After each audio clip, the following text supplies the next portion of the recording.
എല്ലാ പ്രിയപ്പെട്ടവർക്കും സ്നേഹപൂർവ്വം ആസ്ട്രോളജിക്കൽ ലൈഫിലേക്ക് സ്വാഗതം. ഇന്ന് നമുക്ക് 2024 മെയ് മാസത്തിലെ വ്യാഴമാറ്റത്തെക്കുറിച്ച് നോക്കാം അല്ലേ. അപ്പോൾ ഒരുപാട് വ്യാഴമാറ്റങ്ങളൊക്കെ നിങ്ങൾ കേട്ടു, ഒരുപാട് കാര്യങ്ങളെക്കുറിച്ച് മനസ്സിലാക്കി. ഇനിയിപ്പോൾ ലൈഫിലേക്ക് ഇതെല്ലാം കൂടെ വന്ന് സക്സസ് ആകാൻ വേണ്ടിയിട്ട് നമ്മൾ വെയിറ്റ് ചെയ്തിരിക്കുക അല്ലേ, കട്ട വെയിറ്റിങ്ങിലല്ലേ. അപ്പോൾ നമ്മൾ ഇന്ന് നോക്കുന്നത് കുന്നിക്കുരു വെച്ചിട്ട് എന്താണ് ഈ വ്യാഴമാറ്റത്തിൽ നമുക്കുള്ള ഫലം എന്ന് നോക്കാം അല്ലേ.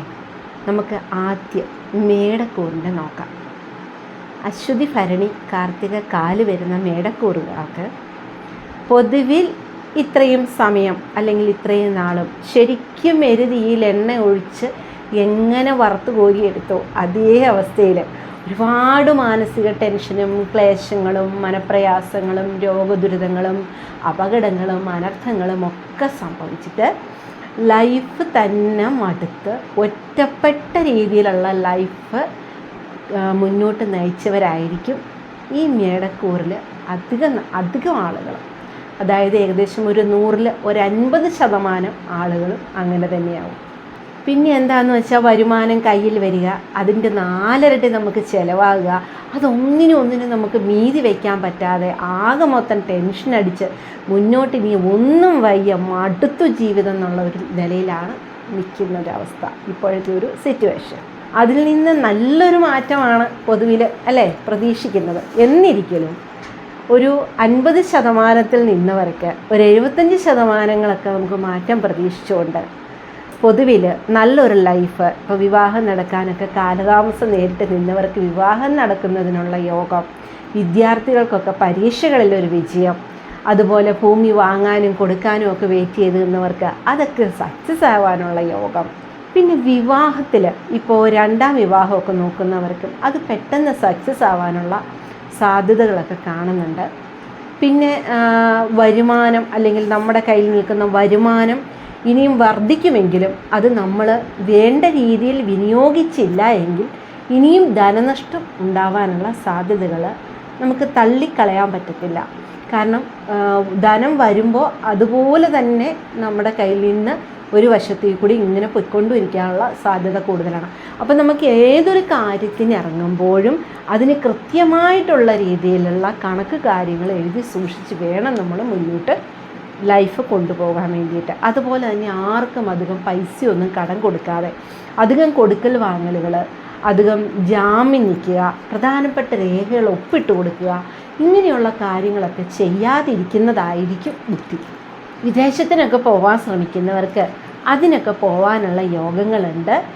എന്നിരിക്കലും പൈസയൊക്കെ കൊടുത്ത് പോകുന്നവർക്ക് അതിനെക്കുറിച്ച് നല്ലതുപോലെ അന്വേഷിച്ച് നമുക്ക് പ്രശ്നങ്ങളൊന്നുമില്ല, നമുക്കവിടെ ചെന്നാൽ ജോലി ഉണ്ടെന്നൊക്കെ ഉറപ്പാക്കിയിട്ട് വേണം കേട്ടോ പോകാനായിട്ട്. അല്ലെങ്കിൽ കുഞ്ഞു ചതികളൊക്കെ പറ്റാനുള്ള സാധ്യതകളുമുണ്ട്. കാരണം എപ്പോഴും മനസ്സിൽ ഒരു കാര്യം തീരുമാനിച്ചാൽ അതിൻ്റെ മേലും കീഴും നോക്കാതെ എടുത്ത് ചാടുന്നവരായിരിക്കും. അപ്പോൾ അങ്ങനെയുള്ള എടുത്ത് ചാടി അത് പെട്ടെന്ന് അങ്ങ് ചെയ്തിട്ടിരിക്കാം അല്ലെങ്കിൽ അതങ്ങോട്ട് ചെയ്യാം എന്നൊക്കെ വിചാരിച്ച് നമ്മൾ ചെയ്ത് കഴിയുമ്പോൾ അതൊരു പ്രശ്നമാകാതിരിക്കാൻ വേണ്ടിയിട്ട് എപ്പോഴും കരുതലോടെ മാത്രം തീരുമാനങ്ങൾ മുന്നിൽ കണ്ടെടുക്കുക. അതുപോലെ കുഞ്ഞു ചതികളൊക്കെ പറ്റും കേട്ടോ. ഒന്ന് സൂക്ഷിച്ച് നിന്നില്ലെങ്കിൽ സൂക്ഷിച്ച് നോക്കിക്കണ്ട് നിൽക്കുക. പൊതുവിൽ ആരോഗ്യപരമായൊക്കെ മെച്ചമായിരിക്കും. ഫിനാൻഷ്യൽ അല്ലെങ്കിൽ നമുക്ക് ഫിസിക്കൽ വെൽത്ത് ഒക്കെ ഉണ്ടാവാനുള്ള സാധ്യതയുണ്ട്. എന്നിരിക്കലും പ്രാർത്ഥനകളും നിഷ്ഠകളും ആത്മീയപരമായ ചിന്തകളൊക്കെ ചിലർക്കൊന്ന് മുന്നിട്ട് നിൽക്കാനുള്ള സാധ്യതയുണ്ട് കേട്ടോ. എന്നും കരുതി വരുന്ന ആൾ സന്യസിക്കാനൊന്നും പോകത്തില്ല, അങ്ങനെയൊന്നും ആരും വിചാരിക്കണ്ട. ഒരു ആത്മീയതയിലൊക്കെ കുറച്ചും കൂടി ആഴത്തിലൊന്ന് ഇറങ്ങി എന്താണെന്നൊക്കെ ഒന്ന് ചിന്തിച്ച് നോക്കാനൊക്കെയുള്ള ഒരു സാധ്യത നമുക്ക് പറയാതിരിക്കാൻ പറ്റില്ല. കാരണം അതിനൊക്കെ ചെറിയ പ്രശ്നങ്ങളൊക്കെ ഇവർക്ക് ഇടയ്ക്കിടയ്ക്ക് കിട്ടിക്കൊണ്ടേയിരിക്കും. അപ്പോൾ പിന്നെ സ്വയം ആത്മീയത തന്നെ തിരഞ്ഞെടുക്കുന്നതിൽ ഇന്നല്ലെങ്കിൽ നാളെ തിരഞ്ഞെടുക്കുന്നതിലും അത്ഭുതപ്പെടാനൊന്നുമില്ല. പിന്നെ നമുക്കൊരു സ്വഭാവമുണ്ട്, ഇവർക്കൊരു സ്വഭാവമുണ്ട്. നമ്മൾ ചെന്ന് എന്തെങ്കിലും ഒരു കാര്യം ഒന്ന് ചെയ്യുമോ അത് എന്ന് ചോദിച്ചാൽ എനിക്കിപ്പോൾ വയ്യ എന്ന് പറയുന്നതിന് യാതൊരു മടിയുണ്ടാവില്ല. നേരെ തിരിച്ച് അയ്യോ അത് മറ്റാര് ചെയ്യുന്നതിലും നല്ലതാണ് കേട്ടോ നിങ്ങൾ ചെയ്യുമ്പോൾ, അതെപ്പോഴത്തേക്കാണ് ചെയ്യുന്നത്, ഇപ്പം ചെയ്യുമോ, ഇത് ഞാൻ ഇപ്പം ചെയ്തു എന്ന് പറയാനും അവർക്ക് മടിയുണ്ടാവില്ല. അപ്പോൾ അവരോട് പെരുമാറുന്നവർ വളരെ സൂക്ഷ്മതയോടെ അവരെ കൂടെ നിർത്തുന്ന രീതിയിൽ, അല്ലെങ്കിൽ സംസാരിച്ച് നമ്മൾ കൂടെ നിർത്തുന്ന രീതിയിൽ തന്നെ സംസാരിച്ച് മുന്നോട്ട് കൊണ്ടുപോയാൽ എന്ത് കാര്യവും ഇവരിൽ കൂടിയും കൂടെ നിൽക്കുന്നവർക്ക് നേടിയെടുക്കാൻ സാധിക്കും. ഇവരുടെ കൂടെ നിൽക്കുന്നവർക്ക് എന്ത് കാര്യവും ഇവരിൽ നമുക്ക് നേടാൻ സാധിക്കും. കാരണം പൊതുവിൽ നിഷ്കളങ്കരാണ്. പിന്നെ കുറച്ച് അഹംഭാവം അല്ലെങ്കിൽ കുറച്ച് ദേഷ്യം തൻ്റെ ഒക്കെ ഉണ്ടെന്നൊരു തോന്നൽ മറ്റുള്ളവരിൽ ഉണ്ടാക്കും എന്ന് മാത്രമേ ഉള്ളൂ. വലിയ കാര്യമായിട്ടൊന്നും അത് പ്രശ്നമാക്കണ്ട കേട്ടോ. പിന്നെ നമുക്ക് പറയേണ്ടത് വിദൂരങ്ങളിൽ നിന്നൊക്കെ സഹായങ്ങളൊക്കെ ഉണ്ടാവാനുള്ള സാധ്യതയുണ്ട്. അതായത് ഇപ്പോൾ വിദേശത്ത് പോകാനായിരിക്കാം, ഒരുപക്ഷെ സുഹൃത്തുക്കളൊക്കെ വഴി അങ്ങനെയാവാം, പോയവർക്ക് തിരികെ നാട്ടിലെത്തുന്നതിന് വേണ്ടിയിട്ടാവാം. അങ്ങനെയൊക്കെ നമുക്ക് നിരൂപിക്കാത്ത ആൾക്കാരല്ലേ, നമ്മൾ മനസ്സിൽ ചിന്തിച്ച് നമ്മൾ പ്രതീക്ഷിക്കാത്ത ആൾക്കാരൊക്കെ നമ്മളെ ഹെൽപ്പ് ചെയ്യാനുള്ള സാധ്യതയുണ്ട്. വിദ്യാർത്ഥികൾക്ക് അല്ലെങ്കിൽ പരീക്ഷയൊക്കെ കഴിഞ്ഞ് ജോലിക്കൊക്കെ വേണ്ടി ശ്രമിക്കുന്നവർക്ക് അത് നടക്കും.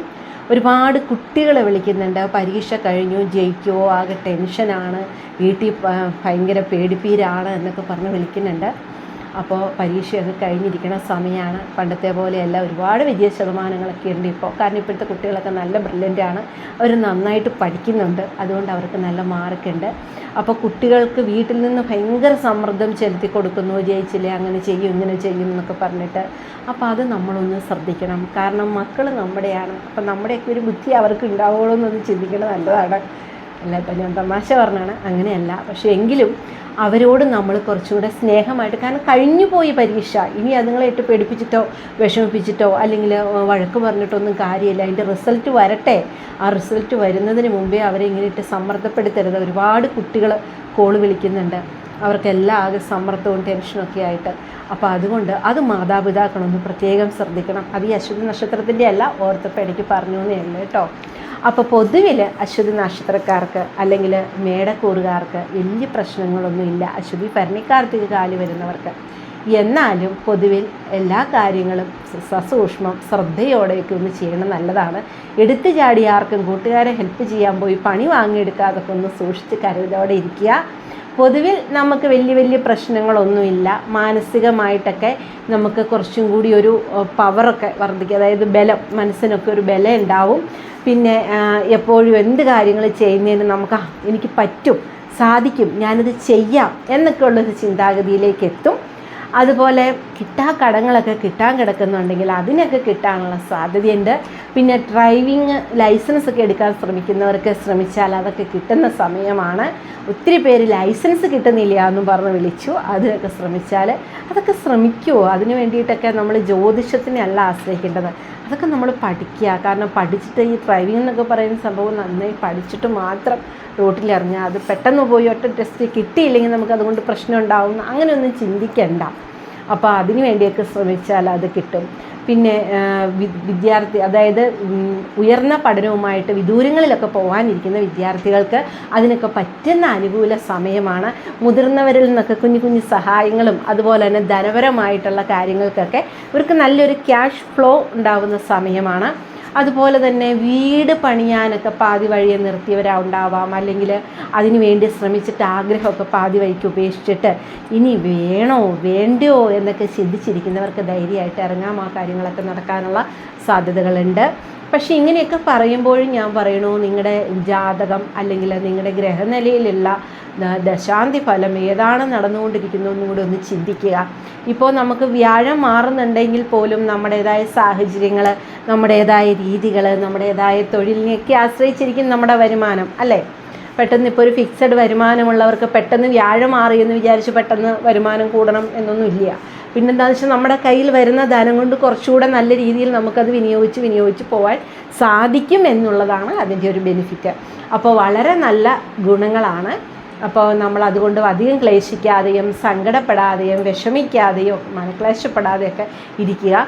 അതുപോലെ മാതൃശാപം പിതൃശാപം ഒക്കെ വാങ്ങി വയ്ക്കാതിരിക്കുക. മനസ്സിൽ എപ്പോഴും നന്മയുള്ളവരായിട്ട് ജീവിക്കുക. കാരണം ചെറിയ കുബുദ്ധികളും ചെറിയ എന്താ പറയുക, ഈ ചെറിയ പെട്ടെന്നുള്ള എടുത്തുചാട്ടങ്ങളും ഒക്കെ ചെറിയ ചെറിയ ആപത്തുകളിൽ കൊണ്ട് ചാടിക്കും. അതുകൊണ്ട് അങ്ങനെയുള്ള കാര്യങ്ങളിലൊന്നും ചെന്ന് ചാടാതിരിക്കുക. കുട്ടികളൊക്കെയാണെങ്കിൽ പ്രത്യേകിച്ചും മുതിർന്നവരുടെ അഭിപ്രായം കൂടി ആരാഞ്ഞിട്ട് മാത്രം മറ്റുള്ള കാര്യങ്ങളിലേക്ക് എടുത്ത് ചാടുക. കാരണം ഈ നല്ല സമയം വരുമ്പോൾ നമുക്കൊരു ഓവർ കോൺഫിഡൻസും കൂടെ വരും. അത് നമുക്ക് എത്രമാത്രം ഫലപ്രദമാകുമെന്ന് നമുക്ക് പറയാൻ പറ്റില്ല. അതിനകത്ത് കുറേ പോരായ്മകളും കുറേ പ്രശ്നങ്ങളും ഒക്കെ നമുക്കുണ്ടാവും കേട്ടോ. അതുകൊണ്ട് ആ ഒരു കാര്യം പ്രത്യേകം നമ്മൾ ശ്രദ്ധിക്കണം. പിന്നെയുള്ള എന്താണെന്ന് വെച്ചിട്ടുണ്ടെങ്കിൽ, കൂട്ടുകാരിൽ നിന്നൊക്കെ ചതി പറ്റാൻ ഞാൻ ആദ്യം പറഞ്ഞിട്ടുണ്ട്, അതൊക്കെ ഒന്ന് സൂക്ഷിക്കണം.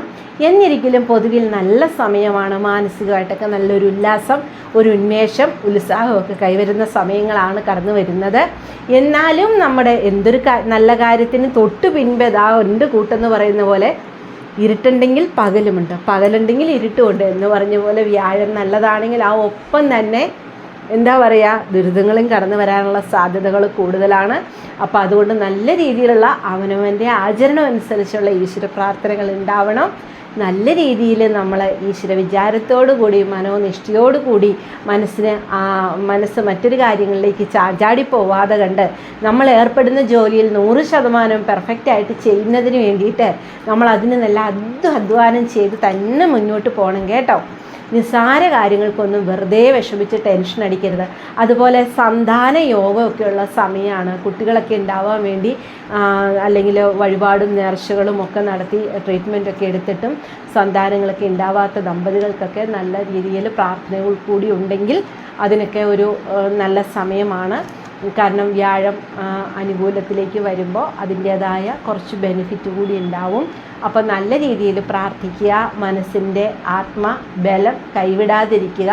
ഇതിപ്പോൾ എല്ലാവർക്കും ഇതേ ഫലങ്ങൾ പൂർണ്ണമായിട്ടും മേടക്കൂറുകാർക്ക് വരുമെന്ന് പറയാൻ പറ്റില്ല കേട്ടോ. ഇതിനിടയ്ക്ക് ഞാൻ അശ്വതി എന്ന് പറഞ്ഞത് പെട്ടെന്ന് അശ്വതി എന്നങ്ങ് പറഞ്ഞെന്നുള്ളൂ. മേടക്കൂറിൽപ്പെട്ട എല്ലാ നക്ഷത്രങ്ങളെയും കൂട്ടി തന്നെയാണ് പറഞ്ഞത്.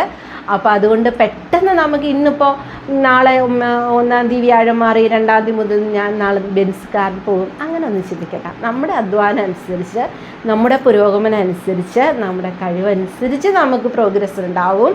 അപ്പോൾ അതിനു വേണ്ടി ട്രൈ ചെയ്യുക. പിന്നെ നല്ല മനോനിഷ്ഠയോടുകൂടി, മനക്കരുത്തോടുകൂടി, മനസ്സിൻ്റെ ലക്ഷ്യബോധത്തോടു കൂടി മുന്നേറുന്നവർക്ക് നമ്മളൊക്കെ പ്രതീക്ഷിക്കുന്നതിന് ഒരുപാട് അപ്പുറം മാറ്റങ്ങളും ഉണ്ടാവും.